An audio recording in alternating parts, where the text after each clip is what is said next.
দল থেকে পেলাম না কিছু, অপমান পেলাম। আমার কাছে হচ্ছে মান সম্মান মানুষের আগে সবচেয়ে বড়।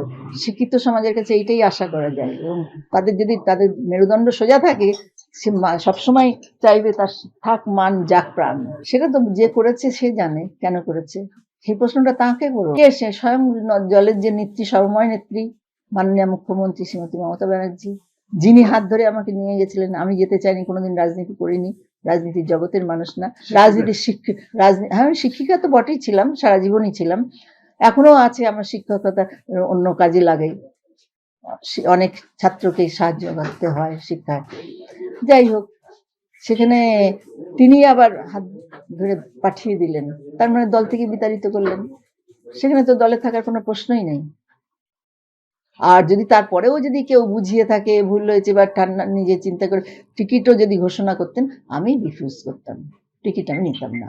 না, এই অপমানের পর, এই অপমান সহ্য করে আমার এত মেরুদণ্ড বেঁকা না যে আমাকে দলে থাকতে হবে, রাজনীতি করতে হবে, করে আমাকে ফায়দা লুটতে হবে। আমি কোনো ফায়দা লুটতে আসিনি। নেত্রী বলিনি, আমার সঙ্গে কথা বলেছেন ফোনে গত পরশুদিন আমাদের সাংসদ এবং সম্পাদক এআইটিসির মাননীয় অভিষেক ব্যানার্জি আমাকে রিকোয়েস্ট করেছেন প্রার্থীর হয়ে কাজ করতে। আমি বলছি আমার ডিসিশন এটাই, আমার প্রয়োজন ফুরিয়ে গেছে।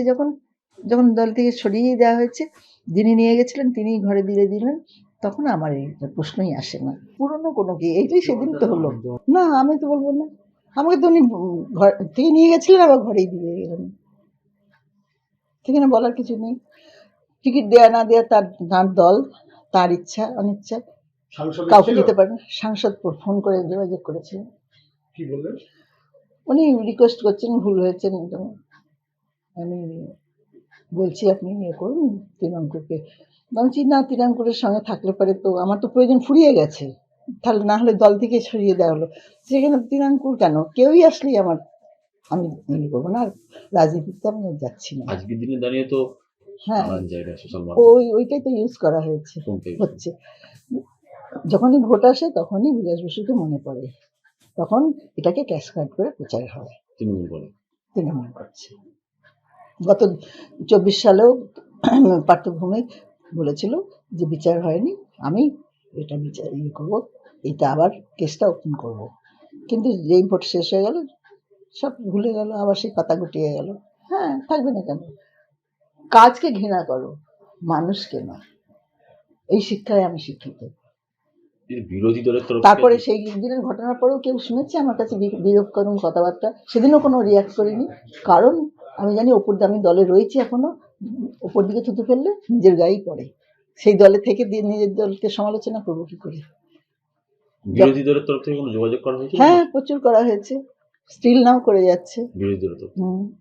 কিন্তু আমি ওই ঘৃণ্য কাজ করব না, দল বদলের কাজ করবো না, দল বদলের কাজ করবো না। তাহলে আমি 18 সালেও বহু অফার পেয়েছিলাম, আমি যাইনি। যারা করে তাদের স্বার্থ থাকে, আমাকে তো রাজনীতি করেই খেতে হবে না, কারণ আমার আলাদা পরিচিতি আছে, সম্মান আছে, সমাজে আমার প্রতিষ্ঠা আছে। আমার সেই সৎ পথে থেকে আমি মানুষের সেবা করে যাব।